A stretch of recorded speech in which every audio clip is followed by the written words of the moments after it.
Association of automobile workshops കേരളയുടെ തൃശൂർ ജില്ലാ സമ്മേളനം നവംബർ 1-2 തീയതികളിൽ ഇരിങ്ങാലക്കുടയിൽ വെച്ച് നടക്കുമെന്ന് ജില്ലാ പ്രസിഡന്റ് എം കെ മുരളീധരൻ വാർത്താ സമ്മേളനത്തിൽ അറിയിച്ചു. നവംബർ 1 വൈകിട്ട് 5 മുനിസിപ്പൽ മൈതാനിയിൽ ചേരുന്ന വാർഷിക പൊതുയോഗം ഉന്നത വിദ്യാഭ്യാസ സാമൂഹ്യനീതി വകുപ്പ് മന്ത്രി ഡോക്ടർ ആർ ബിന്ദു ഉദ്ഘാടനം ചെയ്യും. Municipal chairperson Marykutty Joy, association സംസ്ഥാന പ്രസിഡന്റ് കെ ജി ഗോപകുമാർ, സംസ്ഥാന general secretary Naseer Kallikkattu, treasurer Sudheer Menon എന്നിവർ പങ്കെടുക്കും. നവംബർ 2 ചേരുന്ന പ്രതിനിധി സമ്മേളനം അസോസിയേഷൻ സംസ്ഥാന ജനറൽ സെക്രട്ടറി നസീർ കള്ളിക്കാട്ട് ഉദ്ഘാടനം ചെയ്യും. സമ്മേളനത്തോടനുബന്ധിച്ച് ഓട്ടോ ഷോ സംഘടിപ്പിച്ചിട്ടുണ്ട്. Association unit president K V Dileep Kumar, secretary E K Unnikrishnan എന്നിവരും വാർത്താ സമ്മേളനത്തിൽ സംബന്ധിച്ചിരുന്നു.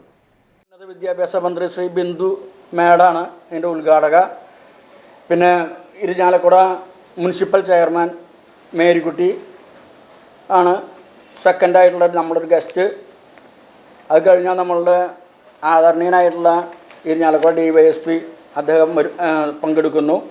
അങ്ങനെ സമൂഹത്തിന് വേണ്ടപ്പെട്ട ഒരുപാട് ആളുകളെ നമ്മൾ ക്ഷണിച്ചുകൊണ്ടും അവരുടെ സാന്നിധ്യത്തിലാണ് നമ്മൾ സമ്മേളനം നടത്താൻ ഉദ്ദേശിക്കുന്നത്.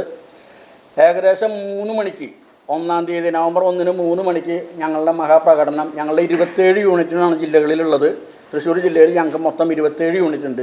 ഈ 27 യൂണിറ്റിലെ മെമ്പർമാരും നമ്മളുടെ ഈ പറഞ്ഞ അയ്യങ്കാവ് മൈതാനത്തിൽ വരികയും അവിടെ നിന്ന് പ്രകടനമായിട്ട് ഇരിഞ്ഞാലക്കുട ടൗൺ, നമ്മുടെ ടൗൺ ഹാളിൻ്റെ മുന്നിൽ കൂടെ വന്ന് പ്രൈവറ്റ് ബസ് സ്റ്റാൻഡോടെ വന്ന് വലത്തോട്ട് തിരിഞ്ഞ്, അതുപോലെ തന്നെ നമുക്ക് ഉപകാരപ്രദമായ രീതിയിലുള്ള എക്സ്പോ ഞങ്ങളവിടെ സംഘടിപ്പിക്കുന്നുണ്ട് ഗ്രൗണ്ടിൽ. വാഹന സംബന്ധമായിട്ടുള്ള ഒരുമാതിരി കാര്യങ്ങളൊക്കെ നിങ്ങൾക്ക് അവിടെ വന്ന് കാണാൻ സാധിക്കും. വാഹനങ്ങളും കാണാം. ഹുണ്ടായിയുടെ മാരുതിയുടെയൊക്കെ സ്റ്റാളുകൾ അവർ ഓഫർ ചെയ്തുള്ളത്.